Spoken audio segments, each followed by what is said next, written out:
The city was busy that afternoon. Cars moved slowly on the road. People hurried home.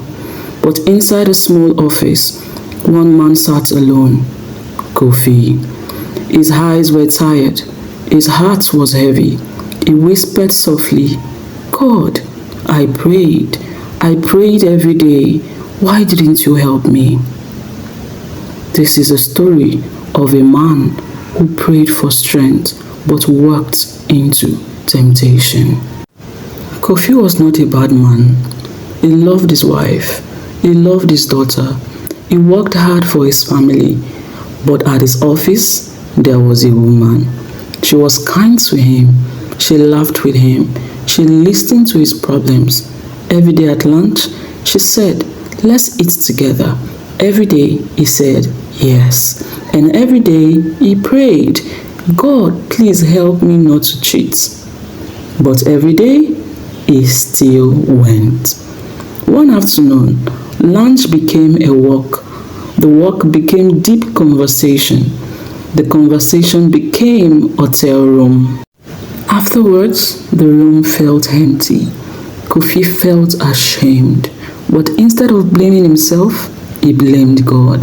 That night, he went home, looked at his wife, and could not speak. Inside him, anger began to grow. The next day, Kofi rushed to see his friend. "I prayed," he shouted. "I begged God to help me." His friend said nothing. He picked a big book and placed it on the table.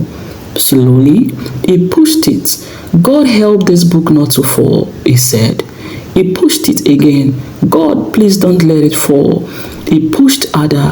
The book crashed to the floor. His friend looked at him. "You prayed not to fall," he said. "But every day you pushed yourself towards sin."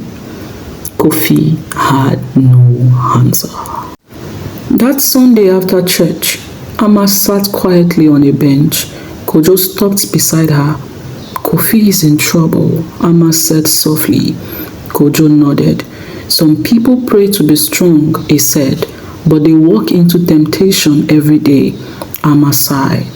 "You cannot stand in fire," she said, "and ask God not to burn you." Kofi tried to stop, but sin had already taken root. Lunch became secrets. Secrets became lies.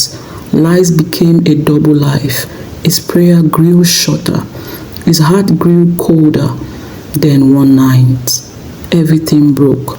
A terrible mistake. His home filled with shouting. Neighbors gathered. Police lights flashed in the darkness. Kofi was taken away.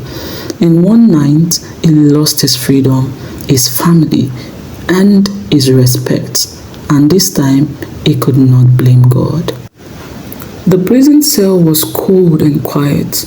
For the first time in his life, Kofi prayed honestly, not blaming, not excusing, just crying, "God, I am wrong. Please forgive me." Days later, a prison pastor spoke about repentance, and finally, Kofi understood. God had warned him many times, through guilt, through friends, through his wife's love, but he ignored every warning. That day, Kofi knelt beside his bed and surrendered his life to Christ. Weeks passed. Kofi began telling other prisoners his story. "I prayed," he told them, "but I never ran from temptation."